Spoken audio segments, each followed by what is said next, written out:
right, so say you're on the kitchen floor or the living room, and I don't have a stretcher, and I can't pick them up 30 degrees. What do? Well, this is probably more accentuated for the obese patient, but for anyone, technically, and I only say this for you to get this in your head, the idea is that the body shouldn't be up here and the head should be way down here, okay? When we teach kids, we say, put something behind their shoulders so I can get them into a sniffing position because they have those alien heads that'll kick their head down like this, okay? For adults, what I actually need to do is place something underneath their head to be able to put them, instead of this position, okay? And how do you know you're in the right position? I don't expect you to get down on your hands and knees and look and measure this, but the idea is the tragus, the little bump on the ear. If the tragus is even with the suprasternal notch or clavicle, then you're at a perfect sight line and the face is parallel with the ceiling. It's not kicked back like this, and it's not forward. It's jetted upwards a little bit, and it's placed parallel to the ceiling. Good sight line is super important. Everything else doesn't matter. Now, what's the other benefit of actually doing this at a 30-degree angle? Well, the people who are a little bit more obese, there's something called Pickwickian. Pickwickian simply means I've got all this weight here, okay? And as I inhale, I have pressure from the diaphragm keeping that weight at bay. But as I exhale, then the impedance starts to push and all that weight starts to come back on the diaphragm, and it decreases the amount of air that I can get into the chest. So it hurts the bagging and it's harder to get everything going. So if I pick up the patient, bring it here, drops all that weight down. But I truly believe that everybody needs to be elevated. It just gives you a better sight line. Talk about the blade itself. My recommendation to you is that every morning you check your truck off. Take the 4 or 6 inch cloth tape that we have. Take a thin strip and line the blade with it. It's never made sense to me to have a sloppy, wet tongue against smooth metal, because you play the tongue game of it back and forth, and part of the reason this is meant is to control the tongue. I can't control the tongue that keeps flopping over this thing. I'm not an advocate for Mac or Miller. That's still personal choice for everybody. But when you're talking about Mac and Miller, you were told that Miller picks everything up, including the epiglottis, so you can see everything. Personally, I think that's a superior technique.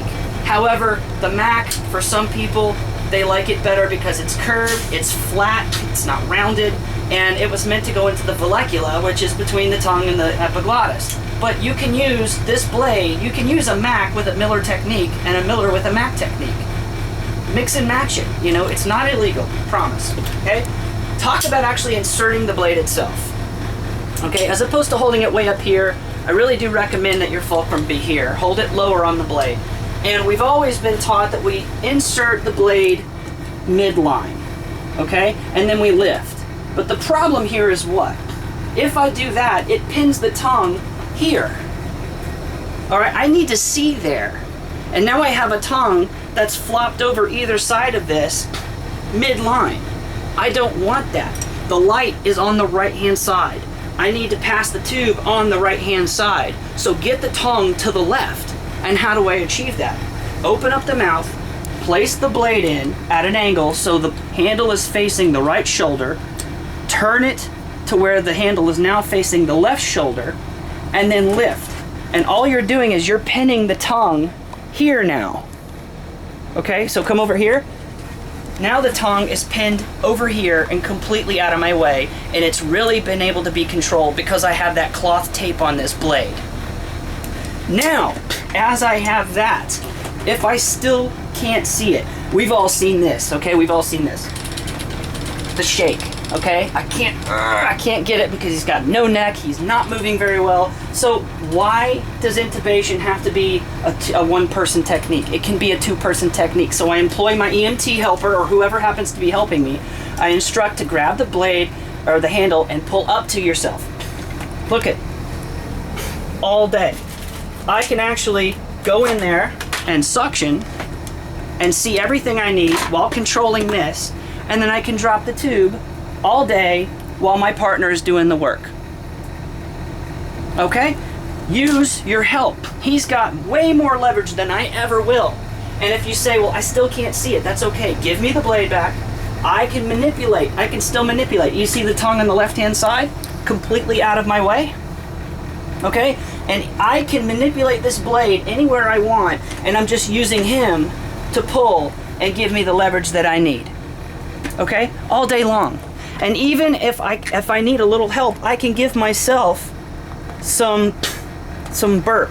Okay, and let's talk about that. Now, let's move on to how I still can't see it. Okay, I got the tongue over to the left, the face is parallel with the ceiling, you know, I've got him at 30 degrees, I've got my help moving, but I still can't see it. What can I do? Okay, well, if he's got control of the blade itself, or the handle, I actually can employ, now we're not calling it Selleck's maneuver anymore, or Crike pressure, because that was really meant to just go straight down.